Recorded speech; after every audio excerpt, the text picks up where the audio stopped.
Welcome back to my channel রং বেরঙে সবাইকে স্বাগত। প্রতিদিন মতন আজকেও হাজির হয়ে গেছি। শুক্রবার আজকে তোমাদের সামনাসামনি চলে আসলাম। ঠাকুরঘর থেকে আমি আমার ব্লগটা শুরু করলাম।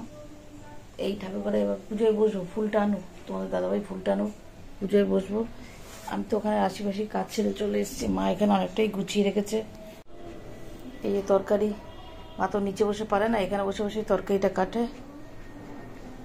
তরকারি কাটছিল, এখানে সয়াবিন সেদ্ধ হয়ে গেছে। দাঁড়াও ব্যাকলাইটটা জ্বালাই। সয়াবিনটা সেদ্ধ হয়ে গেছে আর এখানে ডালটাও সেদ্ধ হয়েছে। ডালটা ফোড়ন দেবে, লাউয়ের ডাল, লাউয়ের ডাল। সয়াবিনটা সেদ্ধ হয়ে গেছে, এবারটা ফোড়ন দেবে। ও বাবা গেছে ফুল আনতে। পুজোর মোটামুটি গোছানো, শুধু ইয়েটা লাগবে, ফুলটা আনবে।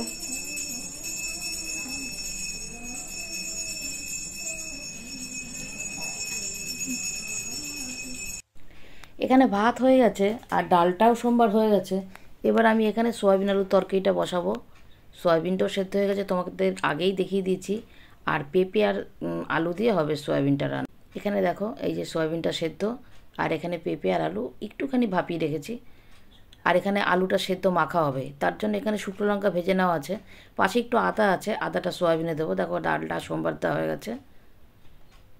এবার আর এটা একটু গ্রেট করে নিই, সয়াবিনে দেবো আদাটা। আলু সেদ্ধটা একটু পরে মাখবো, আগে সয়াবিনটা রান্না করে নিই। দেখো আলু সেদ্ধটা মেখে নিচ্ছি, তখন আর ক্যামেরাটা অন করতে পারিনি। আর এই যে ডালটাও তো দেখিয়ে দিলাম, ডালটা হয়ে গেছে। আগেও একবার তোমাদের দেখেছি, খেয়াল নেই, দাঁড়াও। আর এই যে সয়াবিন আলুর তরকারিটা দেখো, শেষে ধনেপাতা দিয়েছি। শুধু জিরের গুঁড়ো, ধনের গুঁড়ো, সামান্য একটু শুকনো লঙ্কার গুঁড়ো। আর এখানে এই যে আলু সেদ্ধ মাখা, দেখো শুক্রবারের আলু সেদ্ধ মাখা, যারা পুরনো ভিডিও দেখো আমার, তারা তো জানেই এই আলু সেদ্ধ মাখাটা আমি খুব ভালোবাসে। আর এখানে আমি বাঁধাকপির পকোড়া করব। এই বাঁধাকপির সঙ্গে জিরের গুঁড়ো, ধনের গুঁড়ো, একটু শুকনো লঙ্কার গুঁড়ো, একটু কাঁচা লঙ্কা কুচি, একটু মিষ্টি, সব কিছু দিয়েই মাখিয়ে রেখেছি বেশ কিছুক্ষণ ধরে। এবারে সর্ষের তেল দিয়ে দিলাম কড়াইতে, এবার টপটপ ভেজে ফেলবো, হয়ে যাবে। আজকে কিন্তু খুব তাড়া আছে, মেয়ে তাড়াতাড়ি করে খেয়ে যাবে। মেয়ের তাড়াতাড়ি মানে তাও অনেকটা বেলা, হয়তো লাঞ্চ টাইমেই ও ব্রেকফাস্ট করবে। তেলটা ভালো করে কড়া গরম করে নিলাম। এবার এই পকোড়াগুলো ভাজা হবে।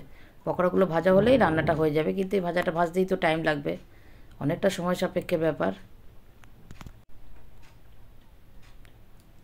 ভাজাটা করে নিই। এবার মেয়ে উঠেছে, মেয়ে চা খেলো, চা খেয়ে স্নান টান করে খাওয়াও হয়ে গেছে। এবারে চুল আসতে নিচ্ছে। দেখো প্রথমে বলেছিল স্নান করার সময় চুল বেঁধে যেরকম স্নান করেছিল ওই অবস্থাতেই যাবে, চুল খুলবেও না, আঁচড়াবেও না। ওতে নাকি সময় লাগবে, চুল জট পেকে যাবে, বাড়িতে গিয়ে করবে। রাগারাগি করি তখন, মানে অনিচ্ছাকৃত তা সত্ত্বেও যে এই চুলটা আঁচড়ালো, গজ গজ করছে। আমার সময় নেই, আমার গিয়ে অফিস করতে হবে, মিটিং শুরু হয়ে যাবে, 3:30টার মধ্যে পৌঁছাতে হবে, এরকম করছে। আমি তো ডাকিনি, যে যা ঘুমায় ঘুমোক, ওর ঘুমের খুব ঘাটা আছে, যার জন্য পেটটাও ঠিক হচ্ছে না। 3টে 4টে অবধি এদিকে অফিস করছে, এদিকে রাতেও যদি ভালো মতন ঘুম না হয় তাহলে তো খাওয়ার হজম হবেই না। এমনি তো বিগত কয়েক বছর ধরে তো নাইট করে করে পেটের অবস্থা এমনিতেই 12টা। আমরা একটা রাত্রি মানে রাত জেগে আমরা এই করতে পারি না, এই তো রাতের পর রাত জাগা। প্রথম থেকে কয়েক বছর পুরো এক টানা রাত জেগেছে, যার জন্য না ওর এরকম হজমের অবস্থা।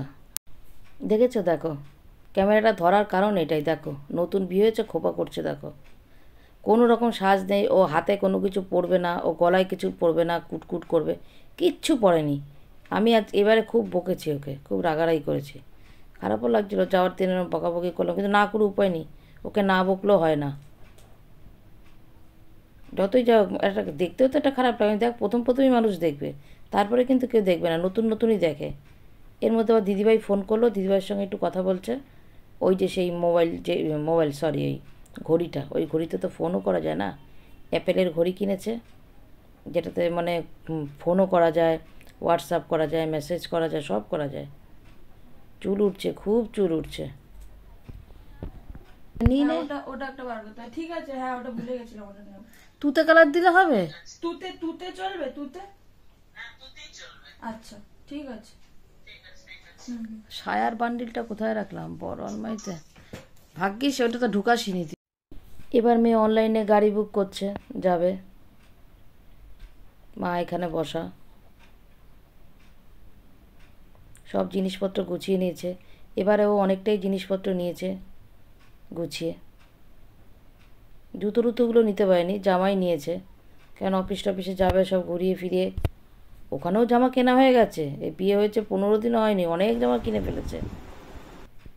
এই যে কর্তামশাই, ভয়েসটা মিউট করে দিলাম, বুঝেছো?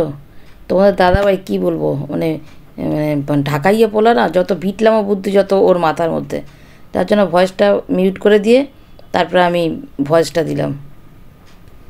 তৈরি হয়েছে, মেয়েকে নিয়ে যাবে। ওখানে টেবিলের ওপরে ইয়ে আছে, ওই ফল নিয়ে এসছে, সে ফলটা রয়েছে, নিয়ে যাবে। শুধু বিটলামা বুদ্ধি, দেখো না, শুধু বিটলামা বুদ্ধি। আমি কাটিনি, এটা ইচ্ছাকৃত দিয়েছি, নাহলে তো তোমরা বিশ্বাস করতে পারবে না। ইচ্ছাকৃত দিলাম আমি ওটা। মেয়ে জল খাচ্ছে, তৈরি হয়ে নিচ্ছে, এবার ওরা রওনা দেবে। এই মোজাটাও কিনেছে, 4 জোড়া মোজা আছে, বুঝেছো? কটনের 4 জোড়া মোজা। তারপরও দেখো এই মোজাটা কিনেছে ওখান থেকে। এই চুলটাও ঠিক মতন আঁচড়ায়নি, যে চুলটা যখন খুলে আঁচড়ালো না, ঠিক মতন আঁচড়ায়নি। এই যেখানে জুতোটা পরে নিচ্ছে।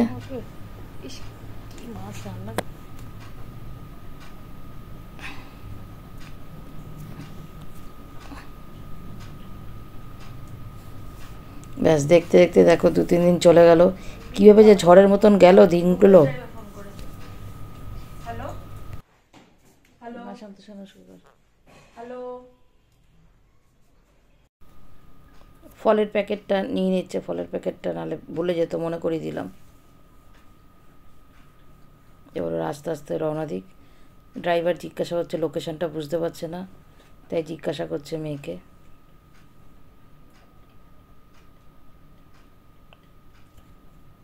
বুঝতে পারছি না, ড্রাইভারটা মনে হয় নতুন, ঠিক মতন মনে হয় রাস্তা চেনে না, তার জন্য ফোন করে করে লোকেশনটা জিজ্ঞাসা করছে। অথচ গুগল ম্যাপে কিন্তু পুরো ওরা সেভাবেই, ওরা যখন বুক করে তখন গুগল ম্যাপে উঠে যায় লোকেশনটা। জানি না, যে কোনো কারণেই হোক উনি বুঝতে পারছেন না, বা হয়তো বেশি দিন না এই প্রফেশনে, যার জন্য আরও মেয়েকে জিজ্ঞাসা করে করে উনি আসছেন।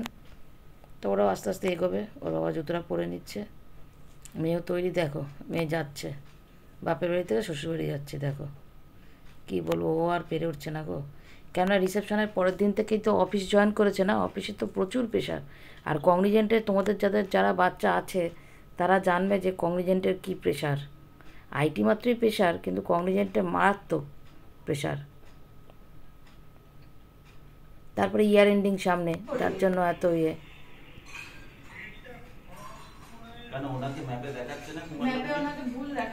অবশেষে এগুলো মেয়ে আর করতাম আসে। ফোন করিস, কিন্তু রাস্তা চেনে না, তাড়াতাড়ি ঠিক টাইমের আগে পৌঁছাতে পারবে কিনা জানি না। হ্যাঁ হ্যাঁ যাবে যাবে, বলো সাবধানে যাস। যেতে যেতে চুলটা খুলে গেছে নিচে, জানো, আবার সেই চুল বাঁধলো। কোনো রকম চুল ক্লিপটাও তো ভালো মতন দেয়নি, ওই দেখো না, চুলটা খুলে গিয়ে আবার সেটা ইয়ে করে ক্লিপটা দিল। চুলটা তখন আসানোই ঠিক হয়নি, ক্লিপটা। আরে স্নান করে মাথা না আছড়ে বেরোবি বাবা। অত নিয়ম মানলে তো সবার জন্য হয় না।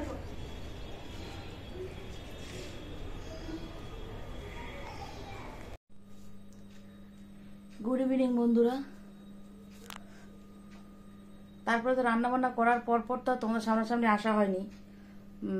মেয়ে গেল শ্বশুরবাড়িতে, তোমাদের দাদাভাই দিয়ে আসলো, আর রান্নাটাও না শেয়ার করতে পারিনি।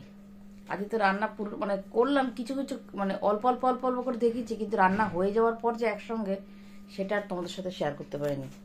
আজকে তো রান্না করেছিলাম লাউ দিয়ে, ধনেপাতা দিয়ে মুগ ডাল, আর আলু সেদ্ধ। মেয়ে আলু সেদ্ধ ভালোবাসে, আলুর চোখা আলু সেদ্ধটা করে শুকনো লঙ্কা ভেজে আলু সেদ্ধটা মেখেছিলাম। আর করেছিলাম সয়াবিন আলুর তরকারি, সয়াবিন আলু আর পেঁপেও ছিল ওর ভেতর তরকারি, আর বাঁধাকপির পকোড়া।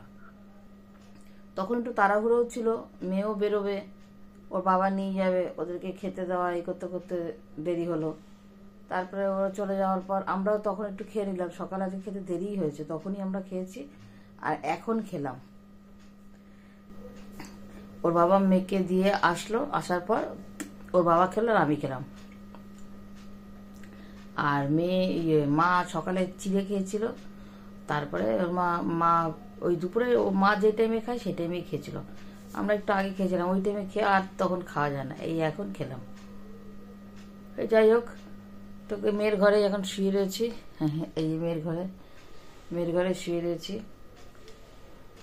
ঘরটা থাকবে পুরো ফাঁকা ফাঁকা, যদিও মেয়ে থাকলে মেয়ের মতন কাজ করে। আর এই কদিন তো মেয়ের অফিস ডে ছিল, যেহেতু মেয়ে অফিসে যেত এমনিই ফাঁকা, তো সেটাই ভাবছি। তাই আমি মেয়েকে বললাম, বুঝলি, না একটু কথা বলতে পারলাম না, একটু কিছু। আসার পর তো তুই অফিসে যাচ্ছিস, অফিস থেকে আসছিস, এসো অফিস, তারপরে রাত্রিবেলা তো তাড়াতাড়ি করে ওই মিটিং জয়েন করতে করতেই খাচ্ছিস, টেবিলে ফোন নিয়ে গিয়ে খেয়ে উঠে শুয়ে পড়ছিস, না একটু কথা না একটু কিছু। ওই কাজের ফাঁকে ফাঁকে একটু কথা বললাম, এই যা। ঠিক আছে, দেখি রাতে কি শেয়ার করি বা কতটুকু শেয়ার করি, বা এভাবেই বন্ধ করি নাকি দেখি। এই কদিন ধরে না একটু গরম বেড়েছে না, মশা, ভীষণ মশার উৎপাত বেড়েছে। দরজা জানলা বন্ধ করে দিই আগে আগে, তাও মশার ভীষণ উৎপাত। এই ম্যাট ট্যাটগুলো সব দেখো এখানে সব ধুয়ে শুকোতে দিয়েছি, এগুলো তুলবো। এগুলো তোলা হয়নি, তুলবো, শুকিয়ে গেছে, এবার তুলবো। অনেক জিনিসই তুলেছি, আবার অনেক জিনিসও বাকি আছে, সেগুলো একটু তুলতে হবে। দেখি এখন একটু কাজ করবো, বাড়িটির কাজ করবো, কালকে ভিডিওটাও এডিট করতে হবে, দেখি। ঠিক আছে, আসছি একটু পর, হ্যাঁ।